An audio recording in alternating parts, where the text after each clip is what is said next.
Bonjour et bienvenue dans la suite du cours de l'optique géométrique. Alors aujourd'hui, on va commencer une autre partie du cours, à savoir l'étude des éléments constituant un instrument optique ou un système optique. Donc on va voir les éléments constitutifs, c'est-à-dire qui constituent un instrument optique.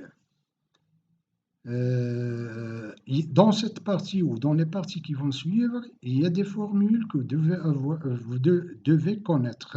Donc, vous allez les utiliser, donc il faut les connaître par cœur. Si vous voulez leur démonstration, ça se trouve, je ne vais pas présenter la démonstration. Leur démonstration, ça se trouve sur le support PDF. D'accord?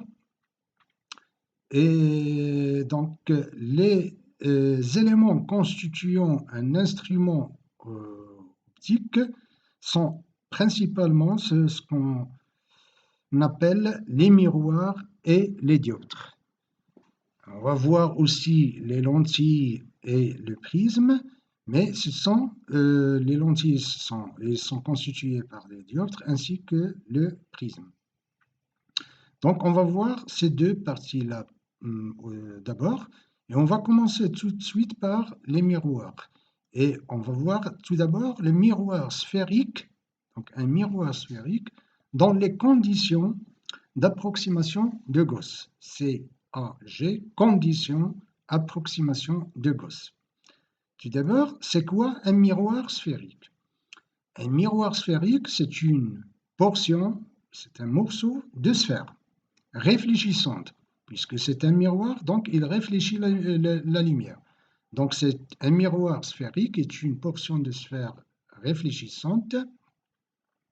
Il existe deux types de miroirs. Il y a ce qu'on appelle le miroir concave et le miroir convexe. Un exemple de représentation schématique d'un miroir concave. Alors, un miroir concave, c'est une portion de sphère dont la face qui réfléchit la lumière, ou la face réfléchissante, c'est la face interne. Ici, la flèche avec plus, ça veut dire tout simplement le sens de propagation de la lumière. Si le sens de propagation de la lumière est dans ce sens-là, donc bien sûr, SC, elle est négative. SC, c'est ce qu'on appelle le rayon du miroir sphérique. Qu'est-ce qu'il y a dit? Donc S, c'est le sommet du miroir sphérique, C, c'est son centre. Ça, c'est dans le cas d'un miroir concave. Dans le cas d'un miroir convexe, la face réfléchissante, c'est la face externe. La face qui réfléchit la lumière, c'est la face externe. Et dans ce cas-là, pour un miroir convexe, SC, il est positif, toujours avec le sens de propagation de la lumière, dans ce sens-là. Donc, SC et le sens de propagation de la lumière sont dans le même sens.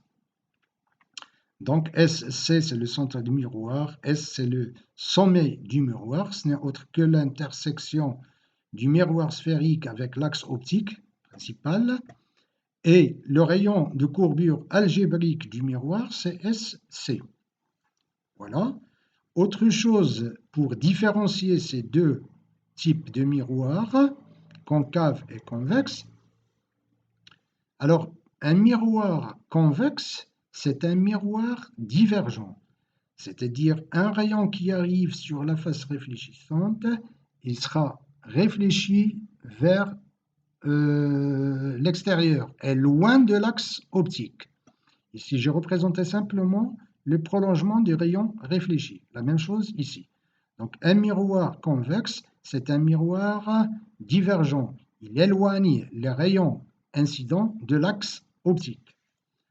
Pour un miroir concave, c'est un miroir convergent. Il converge les rayons incidents vers l'axe optique. Donc voilà autre chose qui diffère les deux miroirs. Alors ici, vous avez un miroir concave. Alors, vous avez un rayon qui arrive de B vers S. Comment j'obtiens le rayon réfracté SB'? Ben, tout simplement, ça c'est l'axe optique et aussi la normale au miroir sphérique au point S. Et on a vu que pour la réflexion, I est égal à I'. Donc, il suffit de faire I est égal à I' et vous avez le rayon ici. Autre chose, on va voir plus tard qu'un rayon qui passe par le centre du miroir sphérique, il est réfléchi sur lui-même. Donc, tout rayon passant par le centre d'un miroir sphérique se réfléchit sur lui-même. Et l'intersection entre les deux rayons, ça vous donne la position de l'image A'B' de l'objet AB. Alors, une première formule à connaître, c'est la relation de conjugaison avec origine au sommet S, qui n'est autre que 1 sur SA est égal à 1 sur SA' est égal à 2 sur SC. SA, la mesure algébrique SA, qu'est-ce qu'il caractérise? Elle caractérise la position de l'objet par rapport au sommet du miroir. SA', la même chose, il définit la position de l'image par rapport au sommet S du miroir. Et C, c'est la mesure algébrique du rayon du miroir. Si je pose P est égal à SA et P' est égal à SA', ben je peux écrire cette relation, c'est 1 sur P plus 1 sur P' est égal à 2 sur SC. Deuxième relation de conjugaison, mais cette fois-ci avec origine au centre C. Ben, ce n'est autre que 1 sur CA plus 1 sur CA' est égal à 2 sur CS. Pour la relation de conjugaison avec le centre, avec origine au centre, on a le rayon CS. Pour la relation de conjugaison avec leur origine au sommet S, c'est SC. D'accord?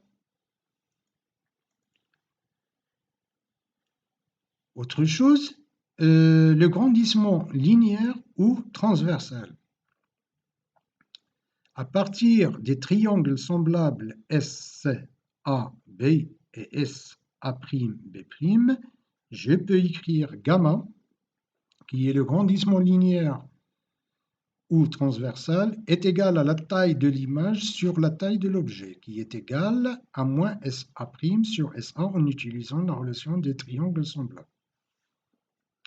Vous avez la démonstration sur le polycope ou le support de cours. Donc, il faut connaître le grandissement linéaire, c'est la taille de l'image sur la taille de l'objet est égal à moins SA' sur SA. Pareil pour les triangles semblables CAB et CA'B'. Je peux calculer facilement gamma est égal à A'B' sur AB est égal à CA' sur CA.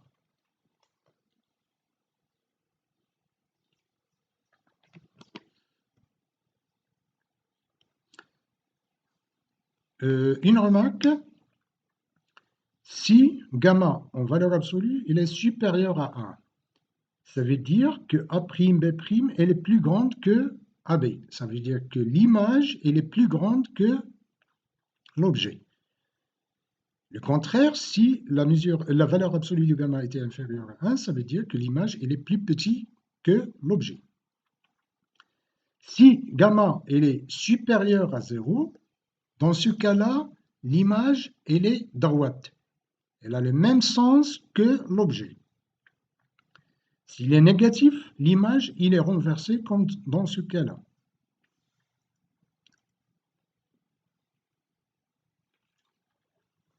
Ça a été le grandissement linéaire. Maintenant, le grandissement axial ou longitudinal.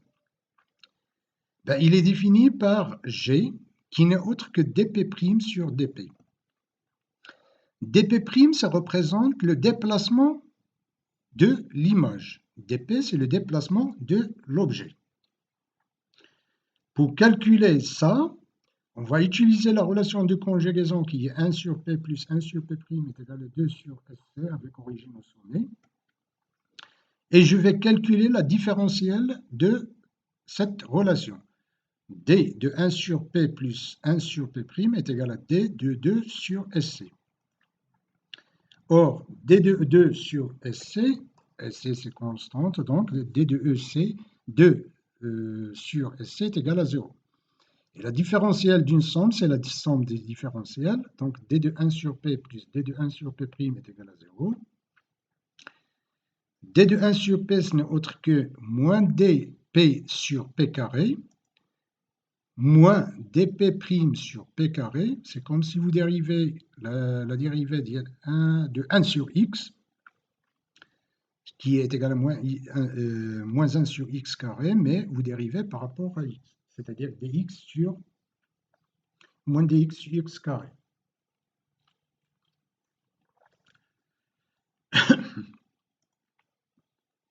Et je remplace dP' moins dP sur P carré est égal à dP' sur P' carré, et je fais le rapport et ça me donne directement moins P' sur P au carré. P' c'est SA', P c'est SA, donc ça va faire est égal à moins gamma carré. Qu'est-ce que je remarque? Gamma carré, c'est positif, avec un signe moins ici, donc G, elle est toujours négative.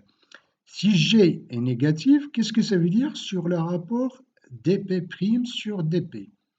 Ben, ça veut dire tout simplement que dP' et dP sont de sens opposé. Qu'est-ce que ça veut dire aussi? Ça veut dire que le déplacement de l'image et le déplacement de l'objet se font dans le sens opposé. Donc l'image se déplace dans le sens opposé du déplacement de l'objet. Autre relation, c'est le foyer principal et distance focale. C'est quoi les foyers principaux et les distances focales d'un miroir sphérique? Tout d'abord, des petites définitions. Ce foyer objet principal noté F, il est obtenu si A, il est au foyer principal, c'est-à-dire si l'objet il se trouve au foyer objet, son image elle se trouve à l'infini. Et en remplaçant, c'est-à-dire j'applique ça à la relation de conjugaison ici. Je remplace A par F et A' à l'infini, c'est-à-dire SA' infini, 1 sur SA' tend vers 0. Qu'est-ce qu'il me reste? 1 sur SF est égal à 2 sur SC. Donc SF est égal à SC sur 2, qui n'est autre que F. Le F ici, c'est la distance focale objet du miroir sphérique. Et SF, qu'est-ce que ça définit? Ça définit la position du foyer objet principal par rapport au sommet du miroir sphérique. L'inverse pour le foyer image principale F', si l'objet se trouve à l'infini, son image se trouve au foyer image principale F'. Et en utilisant ça dans la relation de conjugaison, ben j'obtiens toujours F' est égal à SF' est égal à SC sur 2. Et je remarque que SF et SF' est égal à SC sur 2, donc ça veut dire que F et F' sont confondus. Et les deux distances focales, F et F' sont égales. Donc par conséquent, pour un miroir sphérique, les distances focales objet et image sont égales, et les foyers objets F et image, F', sont confondus. Et ils se trouvent au milieu du segment CS, c'est-à-dire ils se trouvent à la distance SC sur 2.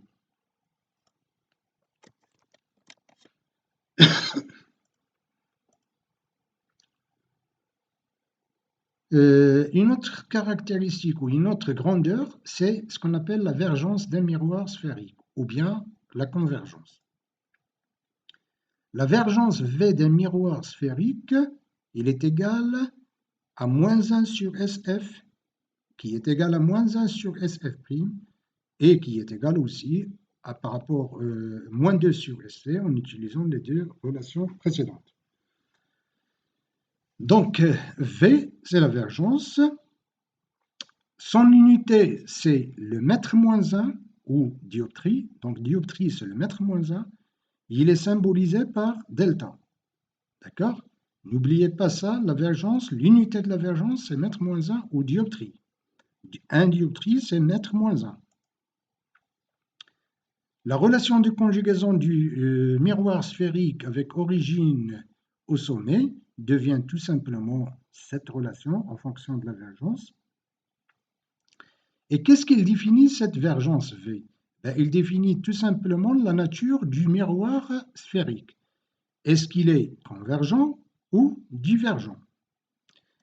Pour un miroir sphérique concave, on a vu tout à l'heure, concave, ça veut dire que le miroir converge les rayons incidents, donc c'est un miroir convergent, V positif convergent.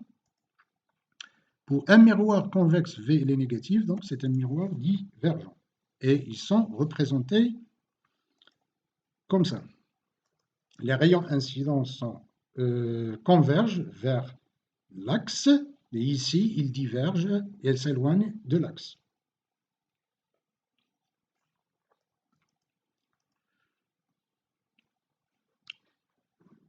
Maintenant, la relation de conjugaison avec origine au foyer. Donc, on a vu jusqu'à maintenant relation de conjugaison avec origine au sommet, relation de conjugaison avec origine au centre, et là, c'est la relation de conjugaison avec origine au foyer, c'est-à-dire F.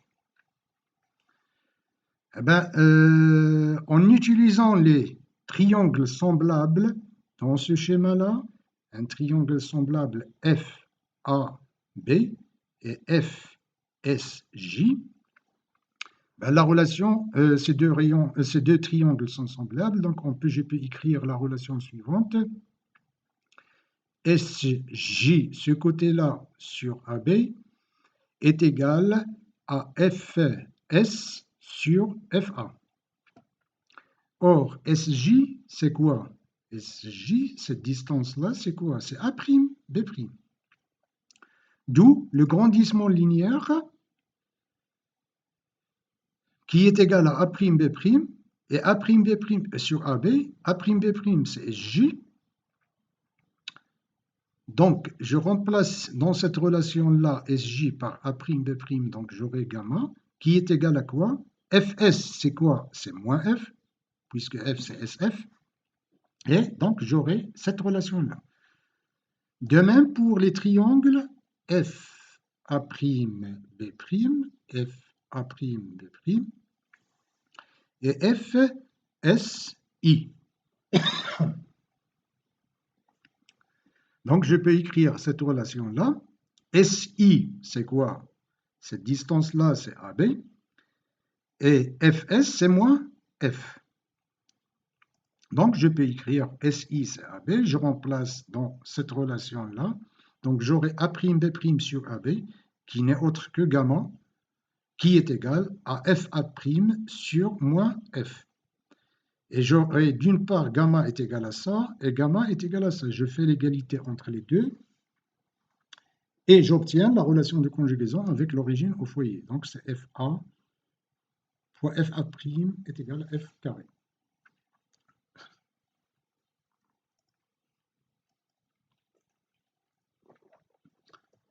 Pour la construction géométrique, c'est-à-dire que je vais construire l'image d'un objet à travers le miroir sphérique. Pour cette construction de l'image, on utilise deux de ces trois rayons particuliers ou des rayons particuliers suivants. Voilà d'abord le schéma. Le premier rayon, c'est le rayon BI. C'est un rayon qui est parallèle à l'axe optique. C'est un rayon incident qui arrive parallèle à l'axe optique. Ça veut dire tout simplement que son image, il est à l'infini. Donc, il va se réfléchir sur le foyer image. C'est ce rayon-là. C'est I B'. Donc, le rayon incident BI parallèle à l'axe qui se réfléchit en passant par le foyer F. Ou F', puisque F et F' sont confondus. Le deuxième rayon, c'est BF, c'est-à-dire un rayon qui passe par le foyer objet. On a dit, si l'objet est au foyer objet, j'aurai un rayon réfléchi parallèle, c'est-à-dire son image elle est à l'infini. Donc un rayon BF passant par le foyer F qui se réfléchit parallèlement à l'axe optique. Et vous voyez déjà l'intersection de ces deux rayons-là. L'intersection, ça définit la position de l'image. On peut utiliser un troisième rayon, c'est le rayon BC, c'est-à-dire le rayon passant par le centre du miroir sphérique. Alors, une définition qu'il faut se rappeler, un rayon qui passe par le centre n'est pas dévié, il sera réfléchi sur lui-même. Donc, le rayon qui va passer par C, il va obligatoirement passer par B', il va se réfléchir sur lui-même. Et l'utilisation de ces trois rayons, vous pouvez obtenir facilement son image. Donc les rayons réfléchis se coupent en B', l'image de B. Et par conséquent, vous trouverez l'image de A'B' par rapport à AB. Voilà pour les miroirs concaves. Alors, vous avez un objet réel, c'est-à-dire qu'il se trouve dans l'espace objet, et une image aussi qui se trouve dans l'espace image. C'est une image réelle renversée. Donc, pour les miroirs sphériques,